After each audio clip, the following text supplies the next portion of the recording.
पहला पॉइंट ही मेरी शिकायत में ये है कि एसबीडी जो स्टैंडर्ड बिड डॉक्यूमेंट एक आदर्श नियमावली है उस पे कूट रचना की गई। ये लेटर का हवाला देके हमने ये शर्मा जी से बात की, उनसे पूछा कि ऐसा कैसे हुआ, तो उन्होंने कहा कि हमने जब हमारे पास ये शिकायत जी एप्रिशिएट किया और ये सब थे उनके, ये बहुत गंभीर आरोप है और आपने सत्य पत्र के समय अगर मैं कुछ गलत कह रहा हूँ तो सत्य पत्र का मतलब ये होता है कि आप मेरे खिलाफ कार्रवाई कीजिए ना। अगर मैं झूठ बोल रहा हूँ, मैं किसी के ऊपर गलत आरोप लगा रहा हूँ तो आप मेरे पे कार्रवाई करो।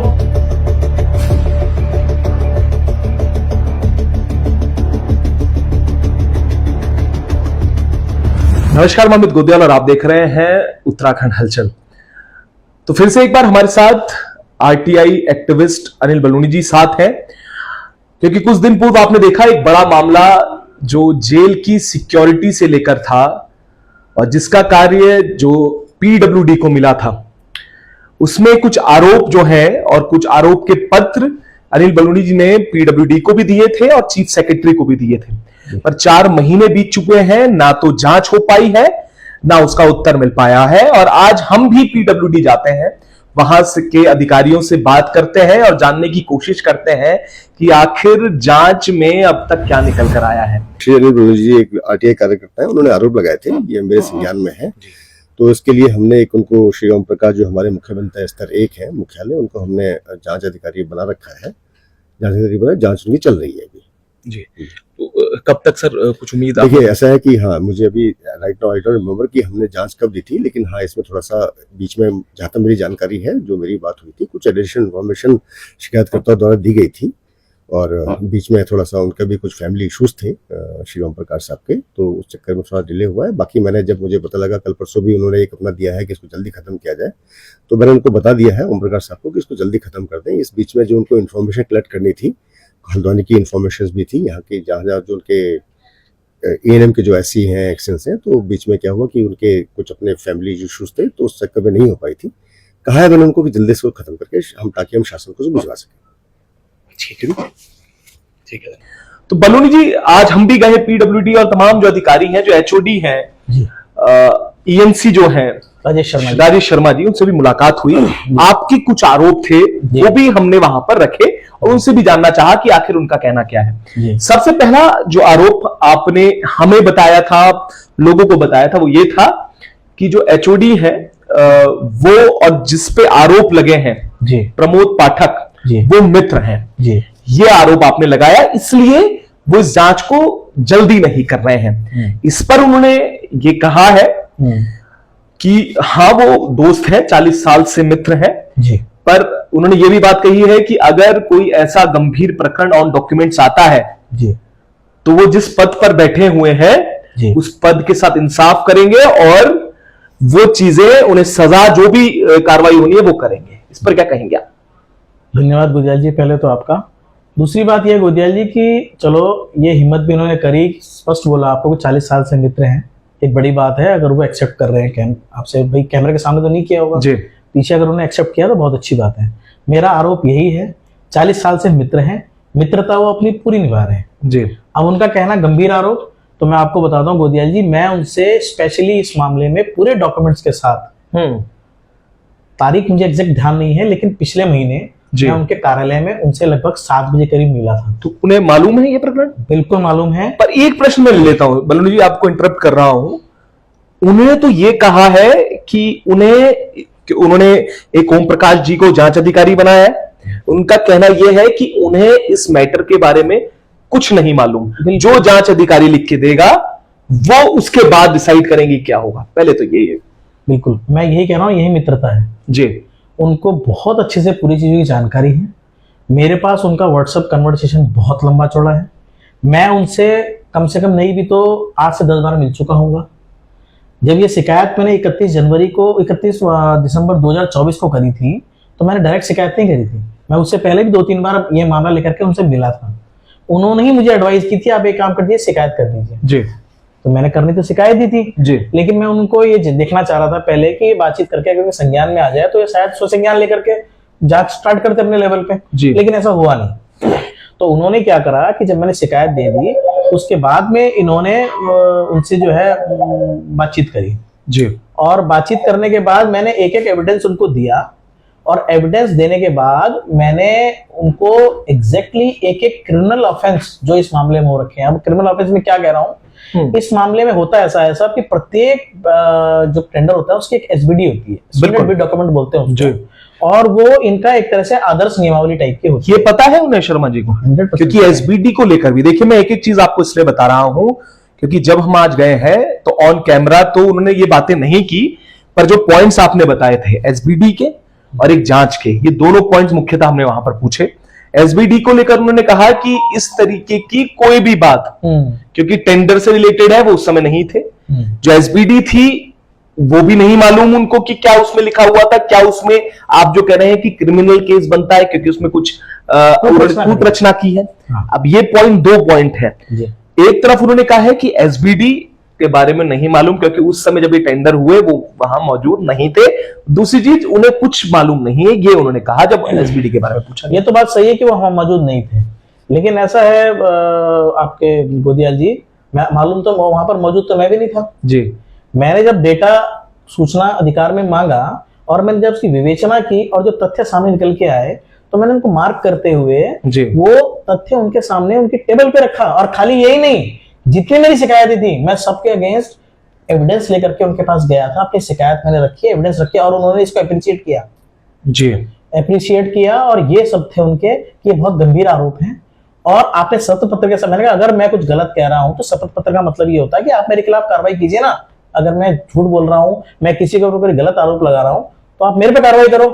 शपथ पत्र का मतलब यही होता है, बिल्कुल, अन्यथा उस पर कार्रवाई करो। अब आपको ये तो पता है कि उस पर आरोप सही है तो आप उसके ऊपर कार्रवाई करने दें, और आपको यही मालूम है गलत नहीं कर रहा इसलिए आप कार्रवाई मेरे पे भी नहीं कर रहे हैं।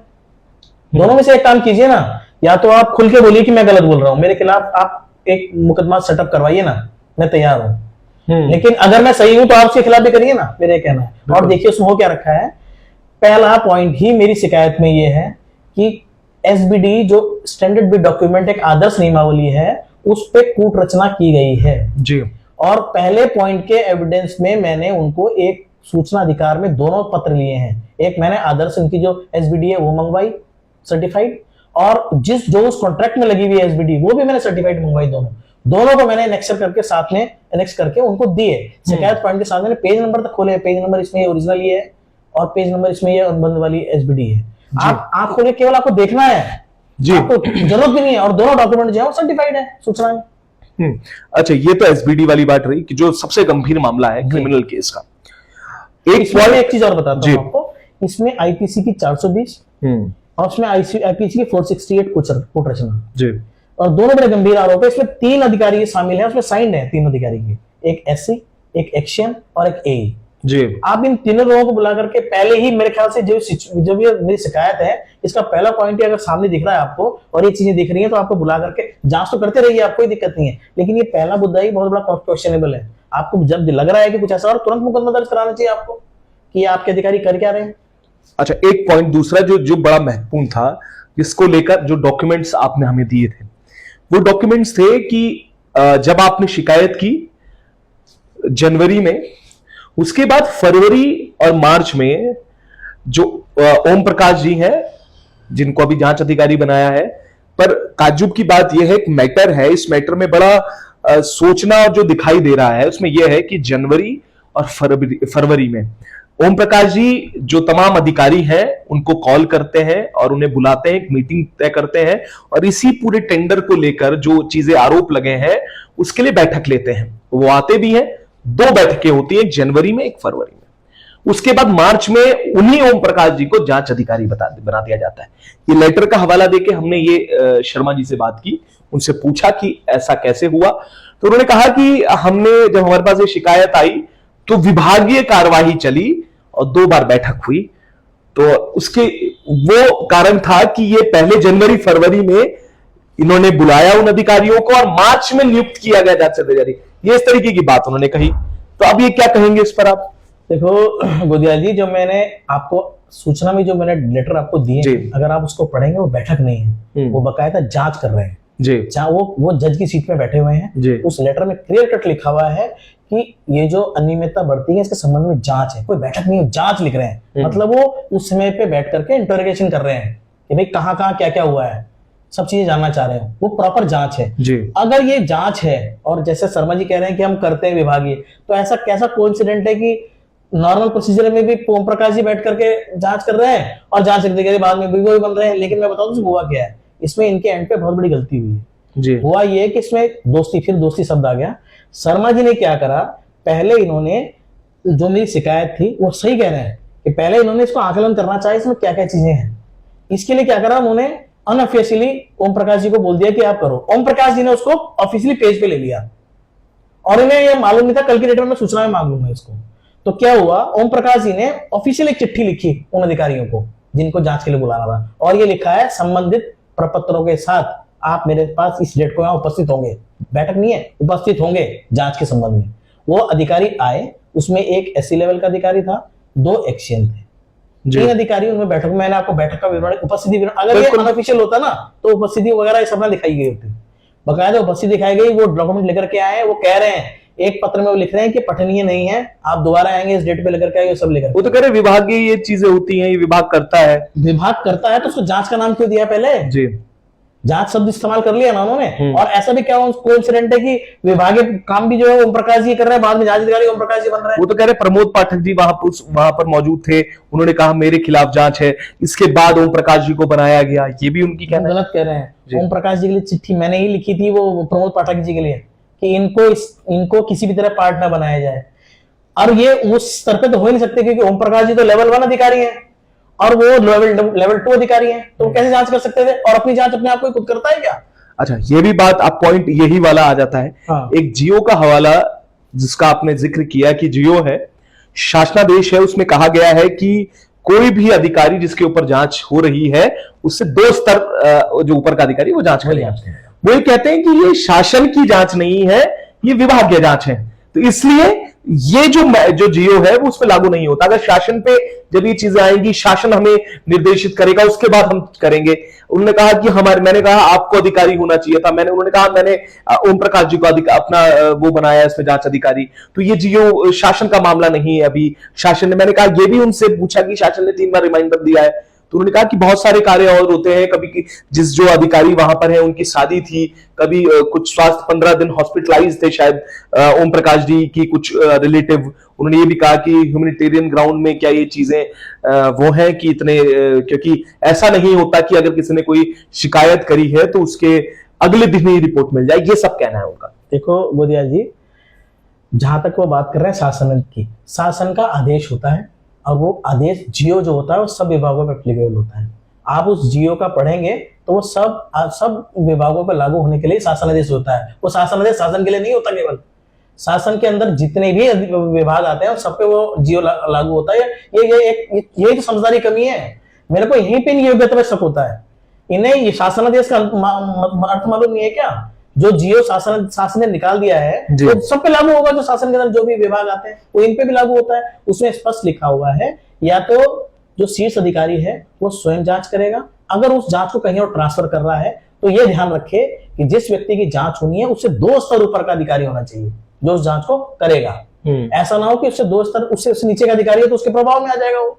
तो ये माना जाता है जो सीनियर मोस्ट है वो ही करे उसकी जांच, तो इसलिए वो करा गया। और बात रही ओम प्रकाश जी के बीमार होने की, ये सब होने की, देखिए सर बीमार तो कोई भी हो सकता है, लेकिन ऐसा है कि ओम प्रकाश जी के बीमार होने से विभाग के काम नहीं रुकेंगे। चार्ज दिया जाता है, टेम्परेरी चार्ज दिया जाता है, कोई और अधिकारी बनाते हैं, कुछ और करते, कोई और व्यवस्था देखते, लेकिन वो तब देखते ना, तब करते अगर वो सीरियस होते। मेरा आरोप ये सीरियसली कर ही नहीं रहे। अच्छा। केवल टाइम वेस्ट कर रहे। और सुनिए, कह रहे हैं ना इतनी जल्दी, आज 4 महीने हो चुका है भाई साहब। मेरे को इन्होंने जांच को आगे से आगे बढ़ाने के लिए तरह तरह के प्रपंच सब रच लिए। मुझे कहा साक्ष्य लेकर के आओ, जो काम इनका था मुझे कहा साक्ष्य लेकर के आओ, मैं साक्ष्य लेकर के भी आया हूं। उस साक्ष्य में दिए हुए आज लगभग महीना होने को आ गया है, कोई कार्रवाई नहीं हो रही है भाई साहब। 1 महीना लगता है क्या कागज पढ़ने में?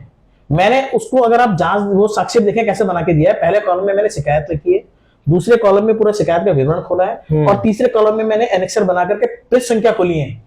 इस शिकायत के सापेक्ष ये पेज लगे हुए हैं और सारे डॉक्यूमेंट सूचना अधिकार में लिए हुए हैं, सर्टिफाइड है।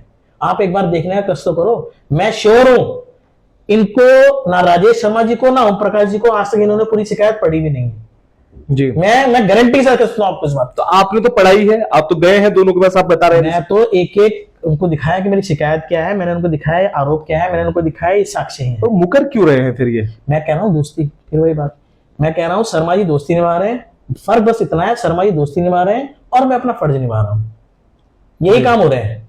अगर वो, मैं कह रहा हूं, मैं छाती ठोक के कह रहा हूं कि अगर मैं कुछ गलत कह रहा हूं मेरे खिलाफ कार्रवाई करो ना यार आप। अगर मैं झूठा कुछ फैला रहा हूं, किसी जगह बदनाम कर रहा हूं, कुछ कर रहा हूं, कोई अधिकारी बदनाम हो रहा है मेरी वजह से, तो आप करो ना कार्रवाई। अरे या तो वो गलत है या तो मैं गलत हूं, दोनों में से एक आदमी तो गलत है ना। तो आप जांच करना तो आपने ये डिसाइड, 4 महीने हो गए आपको ये डिसाइड करने में कि भाई कौन गलत है, और आप जांच का ढोंग लेके आओ, साक्ष्य लेके आओ, ये करो, उनको बुलाओ, अधिकारी को बुलाओ। मैं ये कह रहा हूं कि अगर वो जांच नहीं थी, जिसे बता रहे कि जांच नहीं थी, तो उन अधिकारियों ने जो अपना 2 दिन खराब करे, जो कुमाऊं से यहाँ आए, उनका जो सरकारी खर्च हुआ उनके वाहन में, उनकी सैलरी का, वो कौन देगा अगर ये जांच नहीं थी तो? आप जांच लिख के लेटर जारी कर रहे हो, जांच लिख के उनको बुला रहे हो, वो जांच के आपके पास आ रहे हैं कह करके, और पूरा दिन इतने सीनियर अधिकारी के पूरे दिन आप बिठा करके उनको वहां भाई उनसे इंटरोगेट कर रहे हो, सब चीजें पूछ रहे हो। ये क्या था फिर अगर ये जांच नहीं थी तो? एक सवाल है कि आपने टेक्निकल जो टेक्निकलिटी है उसके ऊपर भी सवाल उठाए। आपने कहा है कि जिसे जांच अधिकारी बनाया है वो ईएनएम जो है उस डिपार्टमेंट के नहीं है, वो सिविल के हैं। पर सवाल ये भी हमने उनसे पूछा, तुमने कहा मैं एचओडी हूं और एचओडी में कोई इलेक्ट्रिक का नहीं हूं, मैं सिविल का मैं हूं और मैं पूरे डिपार्टमेंट को देख रहा हूं, जिसमें ईएनएम भी आता है और ये तमाम चीजें आ जाती हैं। अब उनका कहना है कि ये जो सवाल होता है, और हमने ओम प्रकाश जी से भी जब बात की, उन्होंने कहा कि हमारी जो जांच होती है वो फिजिकल जांच नहीं होती। जो आरोप में डॉक्यूमेंट आपके द्वारा लाए गए हैं उसके देखा जाएगा और उस पर उसका मिलान किया जाएगा सरकारी दस्तावेजों से जो उनके पास अवेलेबल है, और उसका निष्कर्ष निकाला जाएगा। ये उनका कहना है। देखो गोदिया जी, स्पष्ट बात है कि वो सिविल के इंजीनियर हैं जी।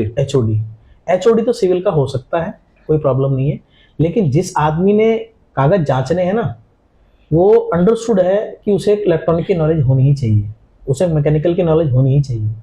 वो बेसिकली जिस बैकग्राउंड से आते हैं, और सिविल वो रोड़ी पत्थर के इंजीनियर, एक तरह स्लैंग भाषा में कहूँ आपको, एक नॉर्मल भाषा में कहूँ तो वो जो है रोड़ी पत्थर के इंजीनियर है, उन्हें इलेक्ट्रॉनिक्स की बिल्कुल नॉलेज नहीं है। मेरी उनसे बात हुई, वो कहने लगे ओईएम क्या होता है मुझे पता ही नहीं है। जिस आदमी को ओईएम ही नहीं पता वो इलेक्ट्रॉनिक के टेंडर की जांच कैसे कर लेगा, मुझे आप ये बताओ। मैंने लिखित में दिया ये कि भाई उन्होंने मुझे ओम प्रकाश जी ने मेरे साथ वार्तालाप में ये बात कही कि मेरे को जबरदस्ती जांच दी गई है, मेरे को इलेक्ट्रॉनिक्स की इसकी कोई नॉलेज नहीं है। मैंने उसके संबंध में चिट्ठी भी दी उनको कि एचओडी साहब, जो जिनको आप जांच अधिकारी बना रहे हो वो मना कर रहे हैं कि मुझे इसकी नॉलेज ही नहीं है, तो मैं क्या जांच करूं। और 2 स्तर ऊपर नहीं है उनके केवल 1 स्तर ऊपर है। वो कायदे में जांच ईएनसी साहब को करनी चाहिए थी। ईएनसी साहब तो उससे बच रहे कट रहे हैं, क्योंकि कल के डेट में मालूम है कि वो उनके मित्र में ये चीज स्टेब्लिश हो जाएगी तो उनके ऊपर बात आ जाएगी, तो इसलिए वो अपने आप बच रहे हैं। मैंने कहा अगर आपके पास, कह रहे हैं मेरे पास कोई अधिकारी नहीं जानकार, ये राजेश शर्मा जी ने बोला मुझे कि मेरे पास कोई टेक्निकल आदमी नहीं है उसको देखने के लिए। तो मैंने कहा आप शासन को वापस लिखो ना, शासन के पास टीम है, शासन को आप ये लिखो कि भाई ये इलेक्ट्रॉनिक लेवल की वो है डॉक्यूमेंट्स है, इसको भाई हम लोग नहीं कर पाएंगे इंटरप्रेट, हमारे पास लेवल का सक्षम अधिकारी नहीं है कि जो इलेक्ट्रॉनिक्स की और मैकेनिकल्स की जांच कर पाए, हमारे पास सारे सिविल के हैं। तो शासन अपने आप एक टीम स्टैब्लिश करता है, लेकिन इन्हें वो नहीं भेजना है, इन्हें टाइम काटना है। इनकी प्रॉब्लम ये है क्योंकि प्रमोद पाठक जी 12वें महीने के बाद जनवरी में रिटायर होने वाले हैं, ये टाइम काट रहे हैं। मैं आपको बता रहा हूं, कल की डेट में अगर कोई दोष सिद्ध होता है और कोई रिकवरी निकलती है तो ये कहां से रिकवरी करेंगे मुझे बता दें, अगर रिटायर हो जाएंगे तो। ये इस समय इसलिए जांच नहीं हो रही है क्योंकि अगर कोई चीज सिद्ध हो गई तो जो वो टोटल फंड है उन प्रमोद पाठक जी का, वो ब्लॉक होने की संभावना है जी। रिकवरी का एक अमाउंट रिकवरी करने के लिए इनके पास सोर्स है, लेकिन रिटायरमेंट के बाद इनके पास एक बहाना है, हमारे पास तो पैसा ही नहीं है, हम कैसे रिकवर कर ले। ये बड़ी प्रॉब्लम है। तो ये ना मैंने लिखा है, ये केवल टाइम काट रहे हैं और एक सेफ एग्जिट देना चाह रहे हैं अपने मित्र को। और सुनिए बात और बताता हूं आपको, जब ये इस तरह से ये एक्टिविटी कर रहे हैं ना, तो मैंने पीछे और जांच करी। शासन ने अभी 62 ट्रांसफर एई और जेई के, जिसमें 32 एई और 30 जेई हैं जी, वो शासन ने भी निरस्त किए।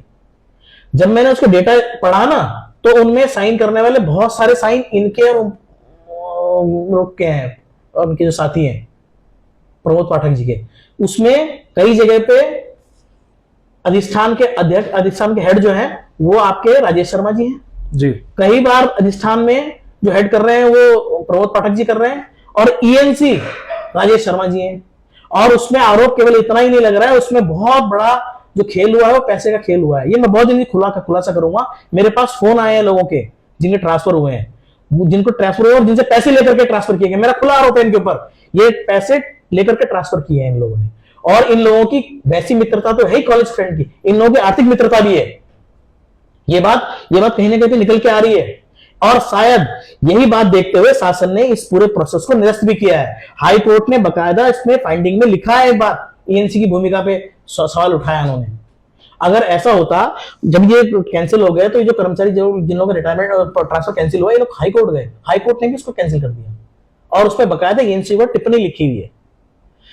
इन महाशय का, मैंने शर्मा जी का, मैंने और भी पुराना बैकग्राउंड, एक दिन मैं फेसबुक में देख रहा था तो मुझे वीडियो में दिखा कि आईएसबीटी को वाई शेप ओवरब्रिज है, इसमें इंजीनियरिंग और इसमें जो क्वालिटी का सामान लगा है उस पर बहुत बड़ा क्वेश्चन उठाया। मैंने फिर आगे पता किया तो मुझे मालूम पड़ा यही वो अधिकारी हैं जिनके ऊपर जांच बैठी थी और ये वो अधिकारी हैं जिनके ऊपर जांच सिद्ध हुई थी ये जांच, और मैंने इसके सारे डॉक्यूमेंट मांगे हुए हैं अभी। अच्छा, और बड़ी बात यह है कि 1.5 साल पहले तो ऐसी थे, इन पे आरोप भी थे, इन पे जांच भी थी, इनके पे जांच सिद्ध भी हो रखी थी। ये 1.5 साल में ऐसी से ईएनसी बने कैसे? जबकि इस बीच में 2 पद आते हैं भाई, पहले आपको लेवल 2 जाना था, फिर आपको लेवल 1 जाना था, तब आप बनते हैं ईएनसी। तो 1.5 साल में से क्या हुआ कि आप लेवल 2 भी क्रॉस करके लेवल 1 भी क्रॉस करके, जांच आप पहले चल रही थी, आप ईएनसी बन गए। अभी इसके लिए भी मैंने डीपीसी मांगी है, डिमांड की है, मैं डीपीसी। अब मैं एक एक चीज खोलूंगा, ये मित्रता निभाए, मैं धर्म निभाऊंगा अपना। मेरा इस प्रदेश के प्रति दायित्व है, इस आने वाली जो संतान है इस प्रदेश की, उनके प्रति मेरी भी जवाबदेही है। As a citizen of this state मैंने क्या किया प्रदेश के लिए, मैं वो करूंगा। इनका काम भ्रष्टाचार और दोस्ती निभाना है, ये करें, मैं अपना धर्म निभाऊंगा। आखिरी यही रहेगा कि इसके बाद क्या, क्योंकि आपने अल्टीमेटम भी दिया था, आपने कहा था अब क्या, क्योंकि अभी भी जो जांच है, अभी जिस तरीके से आपने कहा कि आप खुद गए थे, पर आज जब हमने मुलाकात की तो वो इस पूरे प्रकरण से मुकरते हुए नजर आ रहे हैं। वो कह रहे हैं उनको जानकारी ही नहीं है। तो अब क्या आखिरी किसके बाद क्या रहेगा? झूठ बोल रहे हैं शर्मा जी, बिल्कुल झूठ बोल रहे हैं। शर्मा जी के ऑफिस की सीसीटीवी बना लिया, मैं कितनी बार गया हूँ पिछले 2 महीने 3 महीने में, आपको पता लग जाए कि किस टाइम पे गया हूँ। मैं टाइम बता रहा हूँ, मैं 7 बजे मिला हूँ उनके कार्यालय में, मैंने सारे डॉक्यूमेंट इनको दिखाए हैं, इन्होंने पुष्टि करी है। रही बात इसकी कि मैं क्या करूंगा, मैंने इनको अल्टीमेटम दिया है 26 तारीख को। देखिए, इस लोकतंत्र में प्रत्येक व्यक्ति का अपना एक दायित्व है, मैंने अपना दायित्व पूरा करते हुए मैंने कंप्लेंट इनको दे दी। अब इनका दायित्व शुरू होता है उस पर जांच करनी है, उसके बाद दायित्व शुरू होता है अगले अधिकारी का उस पर कार्रवाई करवाने की, उसके बाद दायित्व अगला शुरू होता है कि कैसे रिकवरी होगी। दायित्व पहले ही स्टेप से आगे नहीं बढ़ना है। एज अ सिटीजन मैंने अपना लोकतंत्र में जो मेरा दायित्व है निभा दिया, मेरी कोई रिस्पॉन्सिबिलिटी में किसी सजा दूंगा, मैंने को कोई अधिकार दे रखा है लोकतंत्र में, अधिकार दे रखा है इन लोगों को। ये लोग अगर अपना दायित्व नहीं निभाते हैं तो ये क्लियर कट है कि ये अपनी तनख्वाह जो इनको पद दे रखा है उसके साथ न्याय नहीं कर रहे हैं, ये लोग काम नहीं कर रहे हैं। जब इनको अगर शासन ने लिख के दिया है कि 15 दिन में आप जांच करके दें, वो शासन पागल है क्या जो कह रहा 15 दिन में जांच करके दो आप? आज 15 दिन, आज 4 महीने हो चुके हैं। इन्होंने क्या करा, शासन ने रिमाइंडर दिए इनको, शासन ने मैं शासन में मिल के आया हूं, सेक्शन ऑफिसर से मिल के आया हूं, मैं सचिव से मिल के आया हूं। ये मुझे ये बताया गया है कि ये मामला इन्होंने लंबित में भी डाला हुआ है, 2-2 3-3 रिमाइंडर चले गए हैं, इनको कई कड़ी चिट्ठियां आ चुकी हैं, लेकिन सबको दरकिनार करते हुए, ये चुप्पी साधते हुए, तरह तरह के बहाने बना करके जो इनके उसमें आते हैं, ये अपने उस मित्र को बचाने की कोशिश कर रहे हैं, क्योंकि ये लोग कहीं ना कहीं पे आपस में साझेदार भी हैं। मैं कह रहा हूं ना, जो ट्रांसफर है बहुत बड़ा क्वेश्चन है, ट्रांसफर कैंसिल हुए हैं, उसमें बहुत बड़ा भ्रष्टाचार मैं खोलूंगा जल्दी, मेरे पास बहुत सारे एविडेंसेस आ चुके हैं, मैं आगे भी खोलूंगा। रही बात उसकी, 26 तारीख का अल्टीमेटम दे रखा है, 26 तारीख को मैं इनके दरवाजे पे बैठूंगा। अगर इन्होंने तब भी नहीं माना, तब भी इन्होंने 26 तारीख को 12 बजे तक का समय इनके पास, इनको अपनी जांच सार्वजनिक करनी होगी, मुझे बताना होगा क्या हुआ और कार्रवाई करनी होगी। अगर ये नहीं करते, अगर वो जो जांच में दोषी नहीं सिद्ध होते वो भी बताएं, अगर दोषी सिद्ध होते हैं तो उन्होंने क्या कार्रवाई करी ये भी बताएं मुझे। अगर नहीं करते हैं तो 26 तारीख 12 बजे के बाद मैं वहां इनके दरवाजे पे बैठ जाऊंगा। मुझे न्याय चाहिए, लोकतांत्रिक मर्यादा में रह करके मैं अपना अनशन करूंगा। मैं वहां बैठ के मैं वहां के प्रत्येक विभाग के आदमी को बाकायदा अपील भी कर रहा हूं और हैंड रिटन एक चिट्ठी दे रहा हूं सबको। अगर आप लोग भ्रष्टाचार के खिलाफ हैं और आप चाहते हैं कि आने वाले बच्चों का भविष्य, आपके बच्चे भी उसमें शामिल हैं, उसमें उनका फर्क ना पड़े, उनके साथ उनका अधिकार ना छीने, तो आपको इस भ्रष्टाचार में मेरा साथ देना होगा। बिल्कुल, इसकी चिट्ठी मैं स्वयं इनको भी दूंगा। हो सकता है राजेश शर्मा जी कुछ कर रहे हो, आगे वाले ना कर रहे हो, राजेश शर्मा जी मेरे साथ उस संसद में बैठे हैं, मेरा समर्थन करें, मेरा साथ दें, क्योंकि इनका दायित्व है, इनका भी एक प्रदेश के प्रति, इस विभाग के प्रति इनकी भी एक जिम्मेदारी है।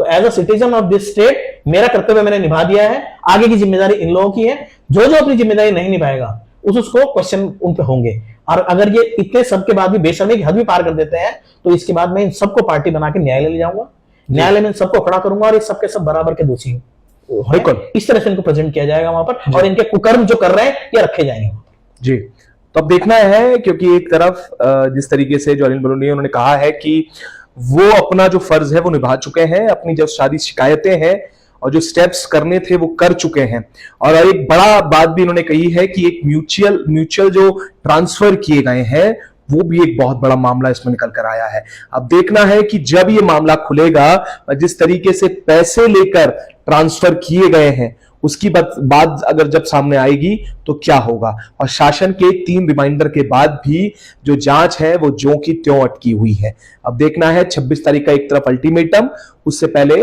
पीडब्ल्यूडी विभाग जागता है या नहीं। हम भी पूरे प्रकरण पर नजर बनाए हुए हैं, तब तक के लिए आप भी ऐसे जुड़े रहिएगा और देखते रहिएगा उत्तराखंड हलचल।